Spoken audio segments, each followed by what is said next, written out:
Lake Erie. It's scenic, historic, and the most biologically productive of the Great Lakes. It's a world-class resource. But it is ailing, and with increasing frequency, it is a hazard to wildlife, pets, and people.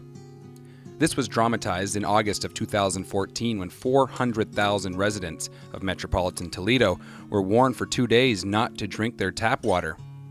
The warning was the result of a potentially deadly algae-borne toxin in the source of that water. And again several weeks later when people on Pelee Island were told not to drink, swim, or bathe in algae-affected water.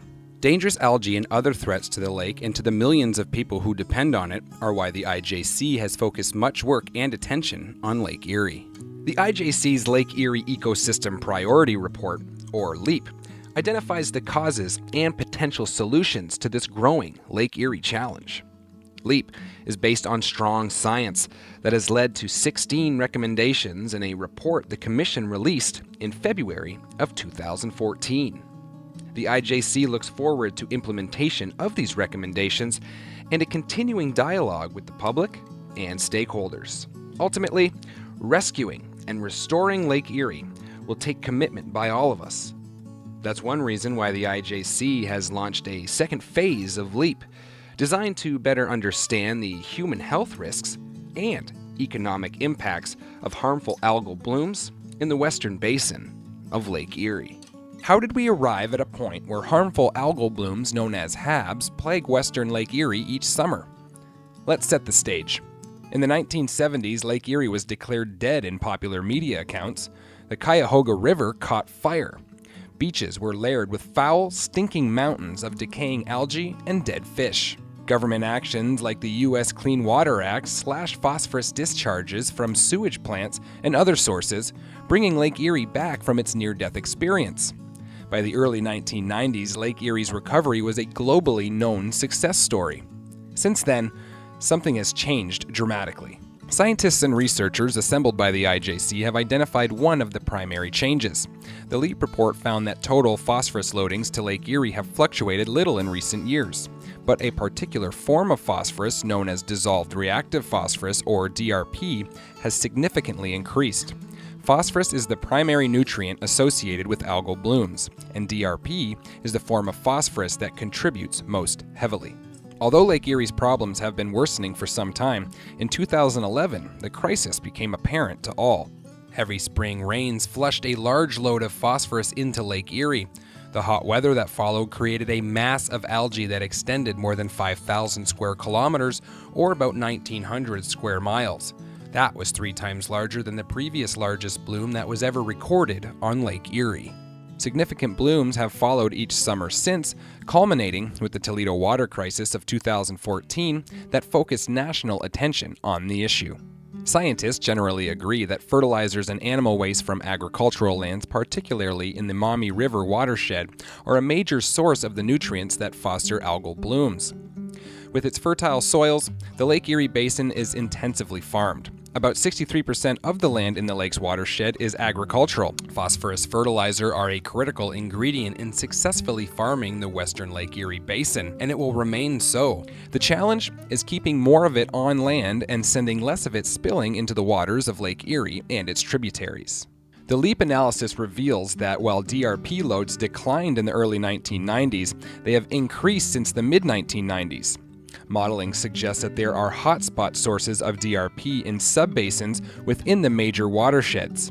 These trouble spots contribute a large proportion of the total phosphorus that accelerates the algae explosion. While urban and suburban sources of phosphorus like sewage treatment plants and fertilizers used on residential lawns are important, dealing with agricultural sources is top priority. It is critical to the lake's health as more symptoms of trouble appear. And that trouble is appearing more frequently. Blooms of toxic microcystis, a type of blue-green algae or cyanobacteria, have generally been reported from the western basin, but have recently developed along the northern shoreline of the central and eastern basins. Other toxic species have also been observed with increasing frequency. While cyanobacteria are known to produce a number of toxins, microcystis are of particular concern. Toxins aren't the only threat from extensive algae blooms. They can starve the waters of life-sustaining oxygen. It's called hypoxia, a condition where extensive nutrients and weed growth produce dead zones, typically near the lake bottom, where dissolved oxygen levels are so low that fish and other aquatic life cannot survive. Hypoxia, especially in the Lake Erie Central Basin, is an annual and natural event, and one that probably precedes current urban and agricultural development. However, the extent of hypoxia have been significantly worsened by human activities. The danger posed by harmful algal blooms in Lake Erie was demonstrated in the summer of 2013, when 2,000 residents of Carroll Township, Ohio, were warned not to drink the water from their local treatment plant due to high levels of microcystin. Then came the threat to Toledo's water supply in the summer of 2014. The IJC believes these events must galvanize action to restore Lake Erie before they worsen. Drinking water treatment plant operators along the western shores of Lake Erie must be especially vigilant. They are spending millions to treat microcystin and keep it out of the tap water. The threat to human health is real. If people drink water contaminated by microcystins, symptoms of exposure can include nausea, vomiting, and in very rare but severe cases, acute liver failure and even death. Dogs have died drinking microcystins-laced water. The IJC's Leep report found that current knowledge is sufficient to justify immediate additional effort to reduce loading of nutrients into Lake Erie. The IJC made 16 specific recommendations to assist the Canadian and U.S. governments. Here are some highlights. The Leep report focused on the Maumee River watershed as the highest priority for remedial action, recommending a 41% reduction in DRP loadings for the spring period compared to the 2007-2012 average. To help achieve this goal, the IJC recommends that the states of Michigan and Ohio should formally list the waters of western Lake Erie as impaired under the U.S. Clean Water Act. That would trigger development of a nutrient reduction plan overseen by the U.S. EPA. A plan using both regulatory and non-regulatory measures should be used to reduce loadings from Ontario watersheds. The IJC recommends that governments throughout the watershed refocus management programs to explicitly address DRP. Best management practices, or BMPs, can help reduce dissolved phosphorus. These include improving the rate, timing, location, and form of phosphorus applied to fields, and reducing runoff from those fields. Such nutrient management initiatives should focus on reducing the load delivered during the spring period and on priority sub-watersheds. The governments of Ontario, Michigan, Indiana, Ohio, Pennsylvania, and New York should ban the application of manure, biosolids, and commercial fertilizers containing phosphorus on frozen ground or ground covered by snow for lands that drain to Lake Erie.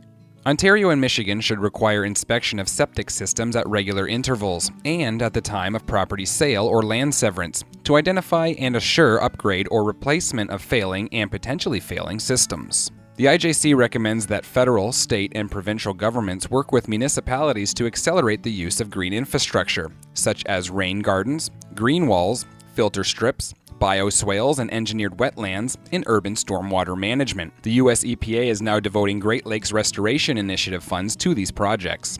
The government of Ontario, Ohio, and Pennsylvania should prohibit the sale and use of phosphorus fertilizers for lawn care, with some exceptions. Wetlands support biodiversity and filter pollutants. The IJC recommends that governments and non-government partners commit to a 10% increase, or 1,000 hectares, approximately 2,600 acres, beyond current levels in coastal wetland areas in the western basin of Lake Erie by 2030. The IJC recommends enhancing monitoring networks throughout the Lake Erie Basin, including establishment of a monitoring system at the outlet of the Detroit River that measures nutrients. Environment Canada is now engaged in monitoring to identify phosphorus loads in the Lake Erie Basin through its Great Lakes Nutrient Initiative. The IJC has forwarded the Leep report to the U.S. and Canadian governments. Under the Great Lakes Water Quality Agreement, the report will help inform IJC's overall assessment of government progress in cleaning up the Great Lakes. IJC is now in Phase 2 of its Leep work. One element of Phase 2 is human health. Despite the health threat posed by HABs, there is little guidance provided to drinking water treatment plant operators. In the United States, there are no standards or national mandatory monitoring requirements for microcystin. Health Canada has established a guideline for drinking water of 1.5 parts per billion of microcystin. The World Health Organization recommends that treated drinking water not exceed more than 1 part per billion of microcystin. With the help of the IJC's Health Professionals Advisory Board, the Commission is reviewing the latest science on microcystin and 2 other toxins found in HABs. The purpose is to fully characterize the impacts of HABs on human health, and to develop recommendations on standards for these pollutants in drinking water and recreational water to protect human health. Also part of Phase 2 is further investigation of the economic impacts caused by HABs. Although HABs and nuisance algae undermine businesses linked to fishing, swimming, and boating, exact costs of these and many other impacts such as the need for increased drinking water treatment have not been determined. The Commission is working to develop better estimates. This will put the cost of inaction into perspective. While Phase 2 is underway, the Commission will closely track how its Leep recommendations are being implemented. The IJC offers its analysis and recommendations in the Leep report in a spirit of cooperation and optimism, recognizing that today's challenges to Lake Erie's health are formidable. They require the leadership and guidance of the United States and Canadian governments and the collaboration of all sectors of society. The IJC knows that citizens and governments care deeply about the lake. Through the cooperation of all, the IJC is confident the recovery of Lake Erie can again become a global success story.